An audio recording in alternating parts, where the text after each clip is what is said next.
Thank you. As Johan said, I am Anton, and I'm going to talk about design for additive manufacturing. So, a perfect introduction from Robin. I've not done everything you say, but this is my view on design for additive manufacturing. So to start with, I want to introduce the research project I'm involved in called ADMA. It's a big project with different interests, which are mentioned here. Some guys are working with material characterization and development of post-processing methods and see how that affects the component. The things I'm working with is the two last points here. Not development of TO methods, but CAA methods for metal additive manufacturing, and specifically this last point, design for AM guidelines and implementation of an automatic knowledge-based engineering framework. It could look something like this. This study is like the first in this project, so it had something of all these categories, but it's not an end product. So, to motivate this work, I want to quote Thompson that says that if the current trends continue, we will soon enter a new stage of evolution where additive manufacturing becomes a design paradigm in addition to means of production. Which then means that with additive manufacturing you can manufacture more complex parts, and one big problem is how are we going to design these parts. So in this study I've used a case study from our Formula student car team at University, and the project was to design a new upright. This is the old one, milled in aluminium, but the one I was going to design is going to be manufactured in TI-64 using powder bed additive manufacturing. The condition was given with some attachments to other components and also some load cases. So, the design method that I used and proposed in this study was in 3 steps. The first step, which is often seen in this kind of problem, is creation of an initial design using topology optimization. The next step is that we're going to build a parametric CAD model based on the topology optimization. So the parametric CAD model looks like the topology optimization, but it could also change a little bit. The third step is that we're going to use this parametric CAD model in a multi-objective optimization, where we both want to minimize the weight of the component and the amount of support structure necessary to build it. And this will then end up in our results with a trade-off choice where we can weight how much support material are we willing to have in order to also minimize the component weight. If we compare this to a maybe more traditional design for additive manufacturing method, like I said, this first step is very usual, but these 2 steps is not used. Instead, we would use some kind of guidelines. There are these different tables and look at angles and everything. But using this, we can instead create a more automatic process and hopefully end up with better results. So this is a picture of the topology optimization I did. The blue one is the design space, and the gray one are the attachments to other components. It's nothing to say here, more than this is what the results ended up with.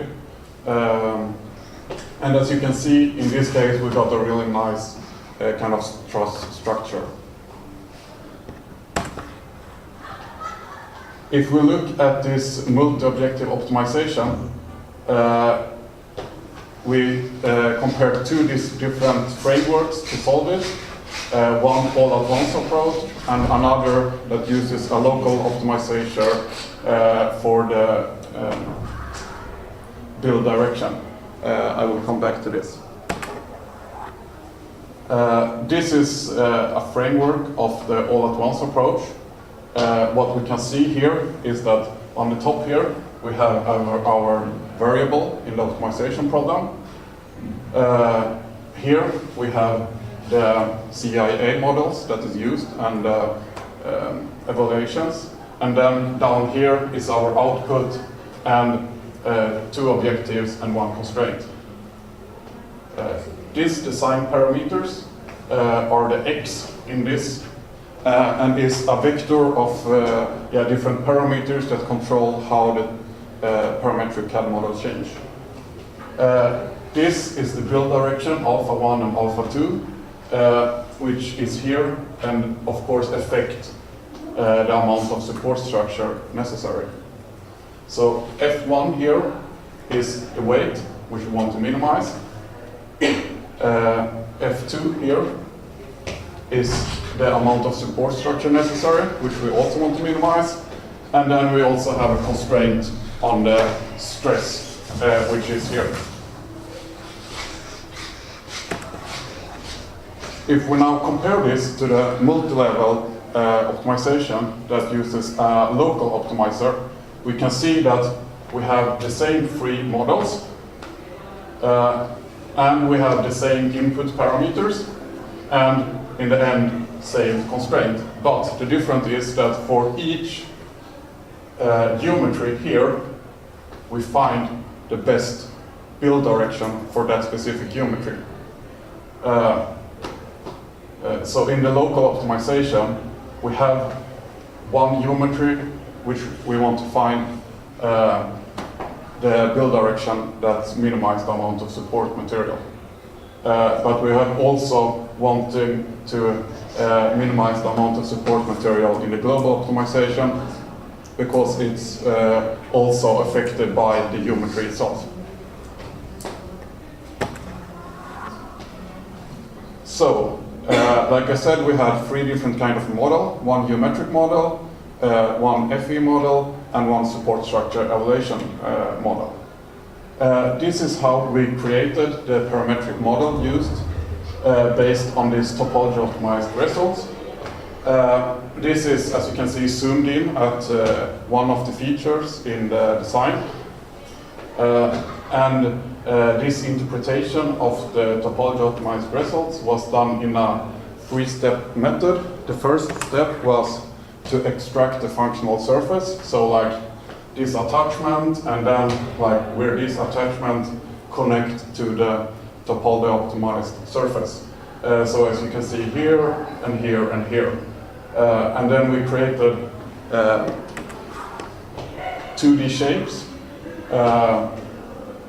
which are cross-section of this topology optimized structure. As you can see here, they were simplified to circles or ellipse. And then finally, based on this, we created 3D geometries, which you can see here. This parametric CAD model was allowed to change based on these parameters X I talked about earlier. Here you can see that it's moved in X and it can also move in Y direction. And here in the middle it can also move in 3 dimensions, and it can also change the shape of the model. This is just a picture of the FE model. What we can say here is that in this case we used a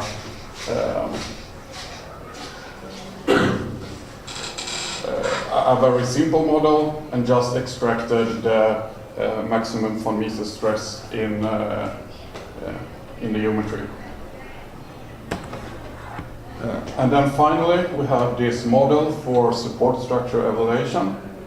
To identify where support structure were needed, we used a simple 45 degrees overhang compared to the build direction.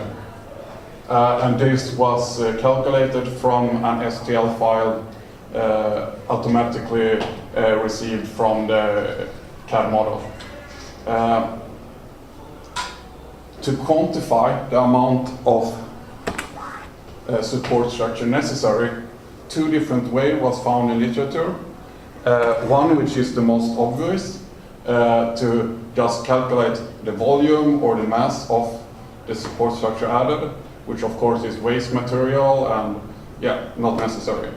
But we choose to go on another way, and instead of calculating volume, we looked at the surface area that was in need of support.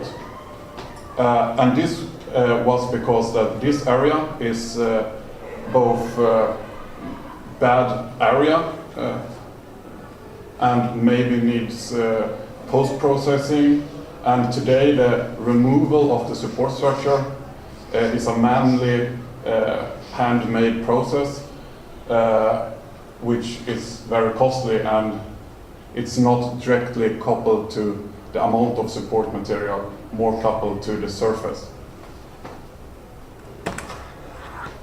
So when this framework was run, this is the results we got from the all-at-once approach. As you can see, we get some black results, which of course is accepted, and some yellow, which is unfeasible. This optimization was done using a genetic algorithm, and as you can see, we get a quite nice convergence here with a lot of points at the Pareto front. If you look at the scale here, you can see that this is not variating that much, but this is a quite huge difference. And yeah, you can see some marked design there on the Pareto front. This is the results from the multi-level approach. If you compare these to the other ones, you can see that the convergence is not that good here. And one way, the reason I think is that you can see here we only had 1,800 evaluated design. In the other one we had 2,800. And this was because of time. We didn't, well, it was necessary to run more because this local optimization took a long time. But here we also marked 3 different designs on the Pareto front. Yeah, this is a comparison between the blue one, which is the multi-level approach, and the green one, which is the all-at-once approach. And as you can see, the all-at-once approach is at least as good as the multi-level.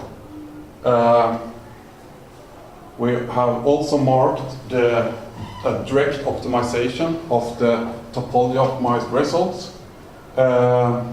The build direction for this was found using the same algorithm for the local optimization. So this is the best build direction for this design. And as you can see, the topology optimized results have a very low weight, but it have much more support material than other designs. If we look visually at some designs, this is this is on the upper left of the Pareto front, this is in the middle, and this is to the right. 2 things can be said about this. The first thing is that if you look visually on this, it's very hard to spot any difference between the designs. And the second one is that this is the build direction. You can see it here also. That in these 2 cases, it's very similar, the build direction. While in this, the algorithm found that for this design, it's better to flip it almost 180 degrees. So, to conclude my work, I can say that by implemented this method on a case study, we can state that using the framework, it was possible to create several designs similar to a topology optimized shape, but also with other shapes, and all was automatically evaluated. The visual difference between these different designs was really small, but the build direction could vary. This means that coming up with all these designs and solutions manually would be very difficult. If we compare the all-at-once approach to the multi-level approach with a local framework, in this case, the all-at-once approach took 1/3 of the time because it didn't have this local optimization, which took a long time. And the results was comparable or even better. And finally, we can say that using this method, we were able to create a design with 44% less support material than direct manufacturing of the topology optimized shape, but a mass increase with only 2%. Thank you.